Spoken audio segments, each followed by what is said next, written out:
এজন শিল্পৰ ছাত্ৰ হিচাপে শিল্পী বুলি ক'বলৈ এতিয়াও মোৰ সেই যোগ্যতা মই অৰ্জন কৰিব পৰা নাই। গতিকে শিল্পী বুলি মই নিজক নকওঁ, শিল্পৰ ছাত্ৰ হিচাপে আৰু শিল্পৰ এজন কৰ্মী হিচাপে। গতিকে মই তেওঁলোকৰ এই দুষ্কাৰ্যত মই নিজেই অপমানিত হৈছোঁ, নিজেই লজ্জিত হৈছোঁ। মানুহ মোৰ প্ৰথম আৰু একমাত্ৰ মানে আশা। কাম কৰি থকাৰ মুহূৰ্তত মোৰ শিল্পই যেতিয়া ক'ৰবাত উজুতি খাইছে তেতিয়া মই লজ্জিত, আচলতে মই খুব লাজ পাইছোঁ। মিয়াৰ ৰাজনীতি আৰু এটা কাৰ্টুনক কেন্দ্ৰ কৰি উত্তাল হৈছে ৰাজ্যৰ ৰাজনীতি। জনপ্ৰিয় কাৰ্টুনিষ্ট নিতুপৰ্ণ ৰাজবংশীৰ মিয়া ও মিয়া ২৬ৰ নিৰ্বাচনী বৈতৰণি পাৰ কৰাই নিয়া শীৰ্ষক এক কাৰ্টুনক কেন্দ্ৰ কৰি এতিয়া চৰ্চা অব্যাহত আছে। ৰাইজৰ দলৰ নেতা বিধায়ক অখিল গগৈয়ে নিতুপৰ্ণ ৰাজবংশীৰ কাৰ্টুন নকল কৰি ৰাজনৈতিকভাৱে ব্যৱহাৰ কৰা কাৰ্যই এতিয়া প্ৰতিক্ৰিয়াৰ সৃষ্টি কৰিছে। কলা চিহ্ন ফেচবুকত উল্লেখ কৰি নিতুপৰ্ণ ৰাজবংশীয়ে কালিৰ পৰা কাৰ্টুন নকাৰ এক প্ৰতিবাদী সংকল্প গ্ৰহণ কৰিছে। আমি উপস্থিত আছোঁ সৰভোগৰ নিতুপৰ্ণ ৰাজবংশীৰ ঘৰত। তেখেতে কি প্ৰতিক্ৰিয়া ব্যক্ত কৰে সেয়া শুনিবলৈ আহিছোঁ। শুনিলে কাৰ্টুনক কেন্দ্ৰ কৰি উত্তাল ৰাজ্যৰ ৰাজনীতি, অখিল গগৈয়ে নকল কৰাৰ অভিযোগ, কি প্ৰতিক্ৰিয়া ব্যক্ত কৰিব? ইতিমধ্যেতো মই নিজৰ ফেচবুক যোগে মই গোটেই কথাখিনি ব্যক্ত কৰিছোঁৱে। ৰাইজেও গোটেই কথাখিনি গম পাইছে, ৰাইজৰো প্ৰতিক্ৰিয়া আমি পাইছোঁ। এতিয়া মূল কথাটো হ'ল কি, মই এক প্ৰতিবাদ অব্যাহত ৰাখিছোঁ। কাৰণ কথা হ'ল মোৰ শিল্পক অপমানিত কৰা হৈছে আৰু শিল্পৰ ক্ষেত্ৰত যদি কোনোবাই এই ধৰণৰ দুষ্কাৰ্য সংঘটিত কৰে, এজন শিল্পৰ ছাত্ৰ হিচাপে শিল্পী বুলি ক'বলৈ এতিয়াও মোৰ সেই যোগ্যতা মই অৰ্জন কৰিব পৰা নাই। গতিকে শিল্পী বুলি মই নিজক নকওঁ, শিল্পৰ ছাত্ৰ হিচাপে আৰু শিল্পৰ এজন কৰ্মী হিচাপে। গতিকে মই তেওঁলোকৰ এই দুষ্কাৰ্যত মই নিজেই অপমানিত হৈছোঁ, নিজেই লজ্জিত হৈছোঁ। আৰু অসমৰ নিচিনা এখন সাংস্কৃতিকভাৱে উন্নত এখন ৰাজ্যত আচলতে এই ধৰণৰ দুষ্কাৰ্য সংঘটিত হ'ব নালাগিছিলে। য'ত নেকি শিল্পক সন্মান কৰা হয়, য'ত নেকি শিল্পৰ উন্নত চৰ্চা হয়, তেনেকুৱা এখন ৰাজ্যত, তেনেকুৱা এখন ঠাইত ইমান বিজ্ঞ লোক তেওঁলোকে, আৰু তেওঁলোকে ইমান অধ্যয়নপুষ্ট, অখিল গগৈ, হয়, তেওঁলোকে ইমান অধ্যয়নপুষ্ট, আমাতকৈ তেওঁলোক বহুত প্ৰাজ্ঞ মানুহ তেওঁলোকে। গতিকে তেওঁলোকে যদি আমাৰ নিচিনা, আমিতো ধূলিকণা আচলতে, গতিকে আমি খুব সাধাৰণভাৱে কাম কৰি থাকোঁ আৰু আমি এক কথাত শ্ৰম কৰোঁ ৰাইজৰ কাৰণে। কাৰণ আমি কোনো বেতনভোগী শিল্পীও বা শিল্পকৰ্মীও নহওঁ, আৰু এটা দায়বদ্ধতা লৈ পেলাই, দায়িত্ব লৈ পেলাই আমি দিনটোত সদায় প্ৰতিদিনে একোখন কাৰ্টুন আঁকিবলৈ চেষ্টা কৰোঁ।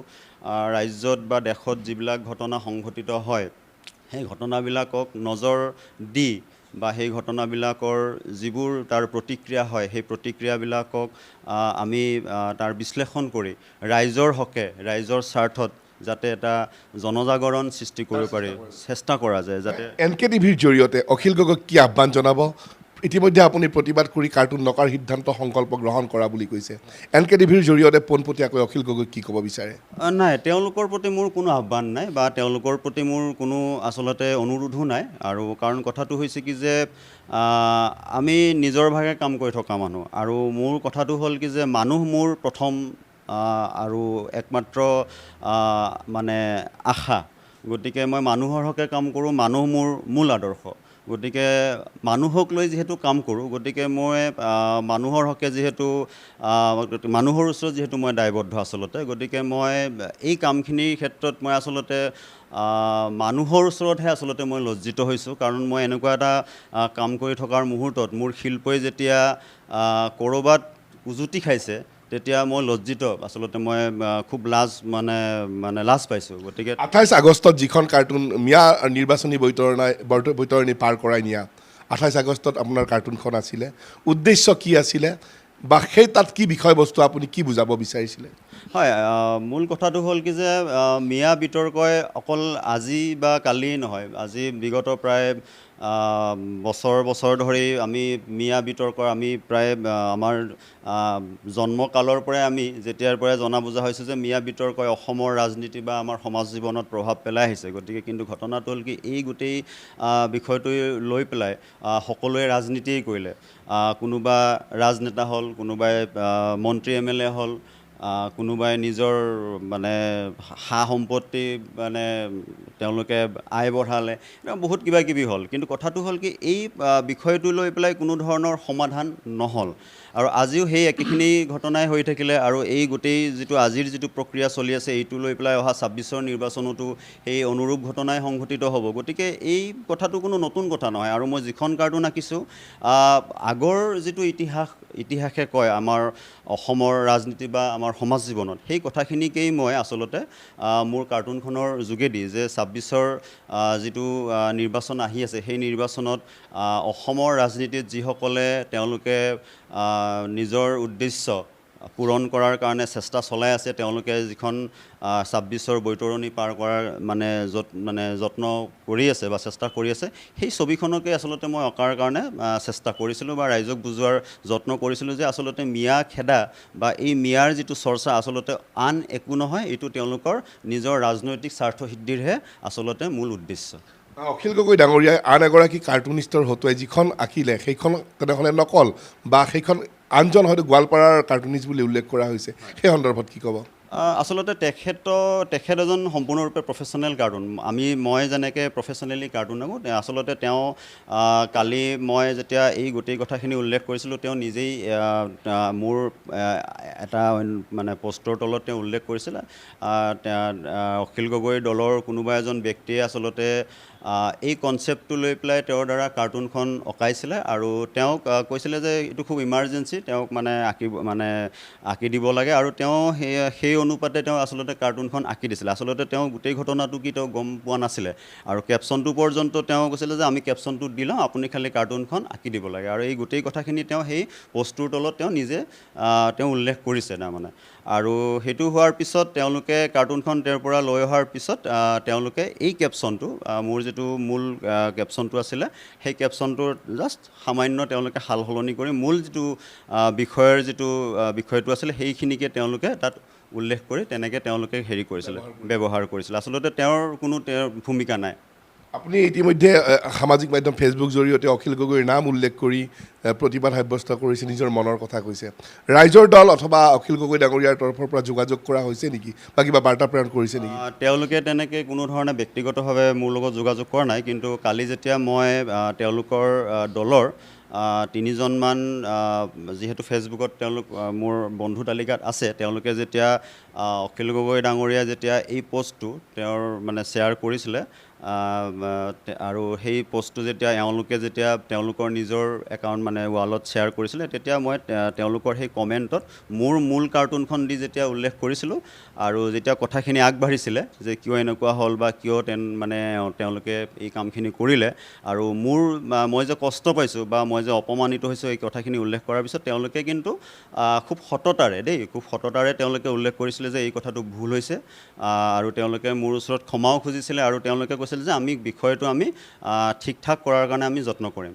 গতিকে কথাখিনি তেনেকৈ আগবাঢ়িছিলে আৰু এই কথাটোত মই সন্তুষ্টিও পাইছিলোঁ। কিন্তু পিছত দেখিলোঁ যে তেওঁলোকে যেতিয়া পৰৱৰ্তী পৰ্যায়ত যেতিয়া দেখিলোঁ যে কাৰ্টুনখন আঁতৰাই অখিল গগৈৰ পেজৰ পৰা আঁতৰোৱা নাছিলে, তেওঁলোকে যেতিয়া প্ৰতিবাদ কৰাৰ যিটো ফ্লেক্সখন বনোৱাৰ কথা কৈছিলে তাৰ পৰা তেওঁলোকে আঁতৰাই যেতিয়া তেওঁলোকে মোৰ কাৰ্টুনৰ মূল বিষয়টোকেই ৰাখি তেওঁলোকে কৰিলে যে কাৰ্টুনখন আঁতৰাই তেওঁলোকে ফটোশ্বপত তেওঁলোকে এজন মানুহ আৰু এজন মুখ্যমন্ত্ৰী হিমন্ত বিশ্ব ডাঙৰীয়াক কৰি পেলাই তেওঁলোকে মূল বিষয়টো একে ৰাখিলে, কিন্তু কথাটো গৈ থৈ একেটাই হ'ল। গতিকে তেওঁলোকে সেই একেটা ভুলৰে তেওঁলোকে পুনৰাবৃত্তি কৰিলে। সেই কথাটোত মই তেতিয়া দেখিলোঁ যে তেওঁলোকক মই ক'লোঁ, তেওঁলোকক গোটেই কথাখিনি উল্লেখ কৰিলোঁ। উল্লেখ কৰাৰ পিছতো এটা কথা মই বুজি পালোঁ যে তেওঁলোকৰ মনত মোৰ নিচিনা এজন সাধাৰণ শ্ৰম কৰি খোৱা শিল্পকৰ্মীৰ কথাৰ কোনো আচলতে মূল্য নাই আৰু মূল্যটো নাই। মই এই কথাটোত মোৰ বেয়া লাগিলে যে আচলতে অসমত আমাৰ নিচিনা শিল্পকৰ্মীৰ মানে কথাৰো কোনো গুৰুত্ব নাই। এতিয়া মই এই কথাটোতো মই এটা কথাত নিশ্চিত হ'লোঁ, এতিয়া যদি মই আজিৰ তাৰিখত মানে মনোৰঞ্জন দিব পৰা কোনোবা শিল্পী হ'লোহেঁতেন, মানে কোনোবা যদি গায়ক হ'লোহেঁতেন, তেতিয়াহ'লে হয়তো মোৰ মূল্য থাকিলেহেঁতেন। কিন্তু এতিয়া খাটি খোৱা মানুহৰ কথা কোৱা, য'ত নেকি কোনো মনোৰঞ্জন নাই, য'ত নেকি মোৰ কাৰ্টুনত সাধাৰণতে কোনো আমোদ নাথাকে, মোৰ কাৰ্টুনত সদায় মানুহৰ দুখ, খং, ক্ষোভ বা বিদ্ৰোহ থাকে। গতিকে আমি এটা মানে খুব হেৰিকৈ কথা কোৱা মানুহ, স্পষ্টকৈ কথা কোৱা মানুহ, গতিকে আমাৰ নিচিনা শিল্পকৰ্মীৰ কথাত সেইকাৰণে মানুহৰ কোনো ধৰণৰ মানে কথাৰ কোনো আচলতে মানে আমাক কোনোৱে মানে গুৰুত্ব নিদিয়ে। গতিকে মই সেইটোৱে ভাবি ল'লোঁ যে কেতিয়ালৈকে এতিয়া কলম বন্ধ থাকিব কাইলৈ? মানে কলম বা তুলিকা আচলতে মইতো ভাবিছোঁ অনিৰ্দিষ্ট কাললৈকে বন্ধ ৰখাৰ মোৰ এটা মানে পণ। কিন্তু যিটো কালি মোৰ এই প্ৰতিবাদটো, কাৰণ কথাটো হ'ল কি, মোৰ শিল্পটো বা মোৰ যিটো মাধ্যম, এই মাধ্যমটোত দুটা কথা থাকে। এটাটো হ'ল মোৰ সাংবাদিকতা, যিহেতু কাৰ্টুনটো গণতন্ত্ৰৰ চতুৰ্থ স্তম্ভৰ এটা অন্যতম মূল অংশ, আৰু লগতে ইয়াতে যিহেতু শিল্প, ইয়াত মানে চিত্ৰকলাৰো হেৰি কথা, গতিকে আমি দুটা দিশ আমি একেলগে নিব লাগে, এটা সাংবাদিকতা, এটা শিল্পকৰ্ম।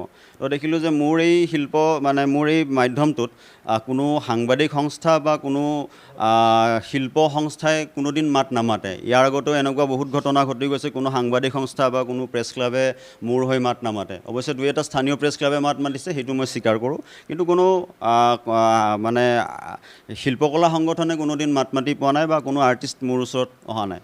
এতিয়া কথাটো হ'ল কি, এনেকুৱাত মই নিজে নিজৰ হৈ মাত মাতিব লাগিব।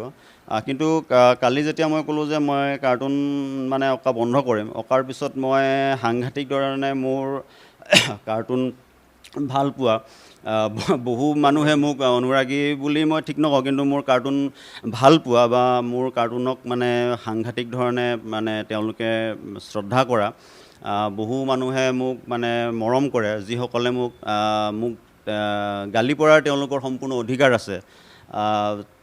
তেওঁলোকে মোক সাংঘাতিক ধৰণে গালি পাৰি আছে। মানে থাকিব তাৰমানে আৰু এতিয়া তাকে ভাবিছোঁ, এতিয়া চিন্তা কৰিছোঁ যে এই প্ৰতিবাদটো দুদিনমানলৈকে ৰাখি, গতিকে তেওঁলোকৰ গালি গালাজখিনিক বা তেওঁলোকৰ মৰমখিনিক ৰেচপেক্ট কৰি হয়তো মই তুলিকা ধৰিব লাগিব। আৰু এটা কথা, আমি সাক্ষাৎকাৰৰ পূৰ্বে কিছু কথা পাতিছিলোঁ। আপোনাৰ কাৰ্টুন ৰাজনৈতিকভাৱে কাকো ব্যৱহাৰ কৰিব দিয়াৰ আপুনি পক্ষপাতি নহয়। যিসকলে কৰে বা কেতিয়াবা ভুল আগন্তুক সময়তো কৰিব পাৰে, সেইসকললৈ কি আহ্বান জনাব খোজে আপোনাৰ কাৰ্টুন আৰু ৰাজনৈতিকীকৰণ? নাই, মাজত তেনেকুৱা দুই এটা ভুল কৰিছে কোনোবা ৰাজনৈতিক দলে, কিন্তু তেওঁলোকক মই এই ধৰণেই তেওঁলোকক আগতেও সকীয়াই দিছোঁ, আৰু তাৰপিছত অৱশ্যে তেনেকুৱা ভুল তেওঁলোকে কৰা নাই। কিন্তু যদি জনগণৰ স্বাৰ্থত এতিয়া এনেকুৱা হয়, বিভিন্ন ধৰণৰ ইছ্যু লৈ পেলাই বিভিন্ন এনেকুৱা প্ৰতিবাদী কাৰ্যসূচী বা বিভিন্ন সমদল, এনেকুৱাত বিভিন্ন সময়ত ৰাজনৈতিক দল বুলি নহয়, বিভিন্ন অনুষ্ঠান বা বিভিন্ন সংস্থা তেওঁলোকে ৰাইজৰ খাতিৰত, ৰাইজৰ ন্যায়ৰ স্বাৰ্থত যদি ব্যৱহাৰ কৰে, তাত কোনো তেনেকুৱা বাধা নাই।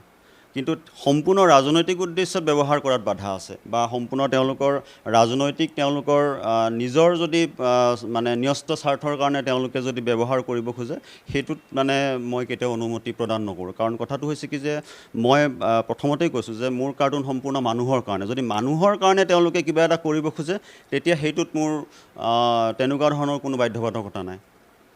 অখিল গগৈ ডাঙৰীয়া, আপুনি যদি এই প্ৰতিবেদন প্ৰত্যক্ষ কৰে NKTVৰ, তেনেহ'লে এই শিল্পীগৰাকীৰ জনপ্ৰিয় কাৰ্টুনিষ্ট নিতুপৰ্ণ ৰাজবংশীৰ মনৰ কথা নিশ্চয় বুজিবলৈ চেষ্টা কৰিব। নিতুপৰ্ণ ৰাজবংশীয়ে স্পষ্টভাৱে কৈছে, তেওঁৰ কাৰ্টুন মানুহৰ বাবে। দুখ, খং আৰু ক্ষোভৰ যি বহিঃপ্ৰকাশ, সেয়া কাৰ্টুনৰ জৰিয়তে প্ৰকাশ কৰিব বিচাৰে, কিন্তু তেওঁৰ কাৰ্টুন লৈ কোনোবাই ৰাজনীতি কৰিব বা ৰাজনৈতিকভাৱে ব্যৱহাৰ কৰিব, সেই কথাত তেখেতে কেতিয়াও সন্মতি দিব নোৱাৰে। সাময়িকভাৱে বন্ধ ৰাখিব প্ৰতিবাদী কাৰ্যসূচীৰে কলম, কিন্তু অনুৰাগী বা তেওঁক ভাল পোৱাসকলৰ অনুৰোধত পুনৰ কলম হাতত তুলি ল'ব। ৰাইজৰ দুখ আৰু যি আৱেগ, তাৰ প্ৰতিফলন কাৰ্টুনৰ জৰিয়তে আগবঢ়াই নিব নিতুপৰ্ণ ৰাজবংশীয়ে। এইখিনি সময়ত তেওঁৰ ঘৰৰ পৰা তেওঁৰ মনৰ কথা আৰু প্ৰতিবাদী ভাষা NKTVৰ দৰ্শকৰ বাবে। কেমেৰা পাৰ্চন মৃণালৰ সৈতে মই ৰাণা ডেকা, NKTV+।